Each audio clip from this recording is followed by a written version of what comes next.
É sempre muito importante que a gente leia a palavra de Deus como de fato ela é. Palavra de Deus. Eu gosto muito de uma frase do reverendo Wilson de Souza, que um antigo pastor da nossa denominação, já falecido, e ele era muito jocoso na forma de se expressar. E ele um dia disse no encontro de pastores o seguinte: se Deus não disse o que teria dito, por que Deus não disse o que teria de dizer? É mais ou menos sobre isso que a gente precisa considerar. Quando nós abrimos a palavra de Deus, nós precisamos entender que esta é a palavra de Deus. E quando Deus falou, Deus estava interessado em que nós ouvíssemos, em que nós aprendêssemos. Uma das frases mais presentes no livro de Apocalipse, que é o corolário das Escrituras Sagradas toda, é a seguinte: quem tem ouvidos para ouvir, ouça o que o Espírito diz às igrejas. Por quê? Porque há pessoas que têm ouvidos, mas não para ouvir. Então quem tem ouvidos para ouvir, ouça. Vamos ouvir então o que Deus tem a nos dizer na primeira carta de Paulo aos Coríntios, capítulo 3, versículo 10 até o verso 17. Segundo a graça de Deus que me foi dada, lancei o fundamento como prudente construtor, e outro edifica sobre ele, porém cada um veja como edifica. Porque ninguém pode lançar outro fundamento além do que foi posto, o qual é Jesus Cristo.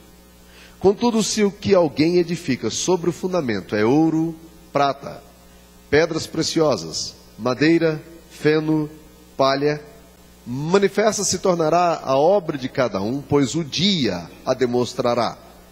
Porque está sendo revelada pelo fogo, e qual seja a obra de cada um, o próprio fogo o provará. Se permanecer a obra de alguém sobre o fundamento, que sobre o fundamento edificou, esse receberá galardão. Se a obra de alguém se queimar, sofrerá ele dano, mas esse mesmo será salvo, todavia, como que através do fogo. Não sabeis que sois santuário de Deus e que o Espírito de Deus habita em vós? Se alguém destruir o santuário de Deus, Deus o destruirá, porque o santuário de Deus, que sois vós, é sagrado.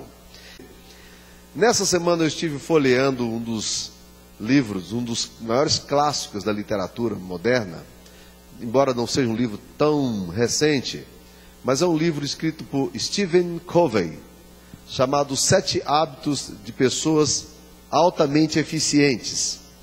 E também há uma versão teenager para os adolescentes, escrita pelo Sean Covey, que é o filho do Stephen, e que ele escreveu também sobre os 7 hábitos de adolescentes altamente efetivos, e ele escreveu numa versão bem mais moderna e até muito interessante de se observar. E eu estava dando uma olhada e uma lida nesses dois textos, comparando uma literatura com a outra, e achando interessante a abordagem do Stephen sobre essa questão de hábitos que podem mudar a vida, que podem ser efetivos para a nossa existência.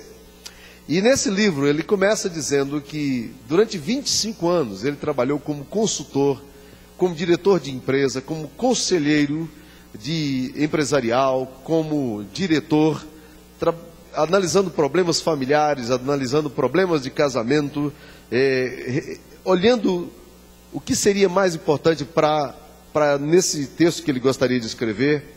E ele diz que chegou à conclusão de que existe uma coisa que ele chama de paradigma shift, que seria, numa tradução mais direta, o padrão, ou paradigma padrão que você tem.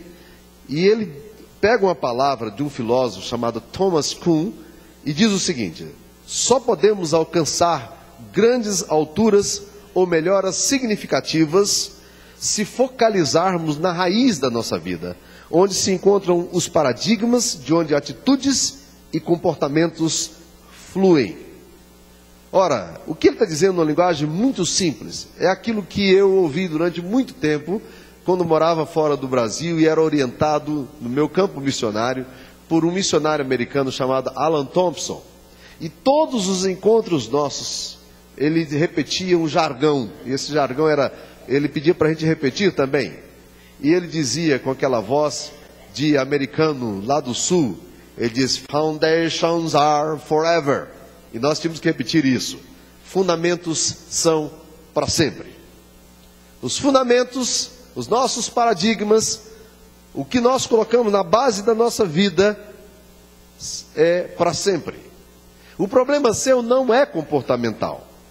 O problema seu não é atitude, assim como o meu problema e o seu problema não são comportamentais. Comportamentos, eles surgem por causa do nosso paradigma. As nossas atitudes fluem por causa da nossa base.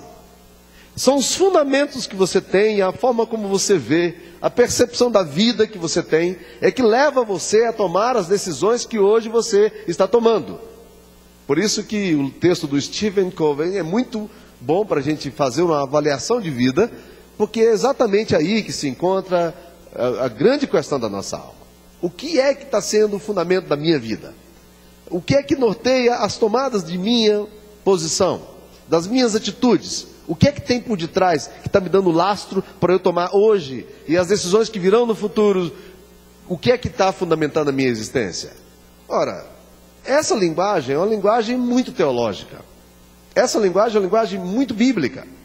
Porque Jesus, no Sermão do Monte, ele, assentando-se com as pessoas, conversando com as pessoas, ele diz: olha, 2 homens resolveram construir casas. E eles pegaram os mesmos materiais, mas eles escolheram fundamentos errados. Um homem resolveu construir sua casa sobre a areia. E aí vieram as chuvas, transbordaram os rios, sopraram nelas os ventos e ela caiu. Por quê? Porque estava construído sobre a areia, fundamento. Mas um outro homem disse: eu vou construir minha casa sobre a rocha. Sopraram os rios, deram com ímpeto o vento contra ela. Vieram a chuva, mas ela não caiu porque estava construindo sobre a rocha, fundamento. O que esse texto está nos falando é exatamente da questão de fundamento. Olha como é que ele começa no versículo 10. Segundo a graça de Deus que me foi dada, lancei o fundamento como prudente construtor. E outro edifica sobre ele, porém cada um veja como edifica. Qual é o nosso fundamento? Em cima de que está alicerçado a nossa vida? Fundamento, porém, tem alguns problemas. Primeiro problema: você vai construir um prédio, você pensa em fazer o fundamento. E eu lembro bem de quando nós terminamos a primeira fase do nosso projeto aqui, e que nós tínhamos gasto uma verdadeira fortuna, jogando ali concretos e mais concretos, toneladas de concreto e de ferro, e a minha esposa chegou e disse assim: gastamos tudo isso, todo esse dinheiro nesse negócio aí, porque até então não tínhamos nada do prédio construído aparentemente, absolutamente nada.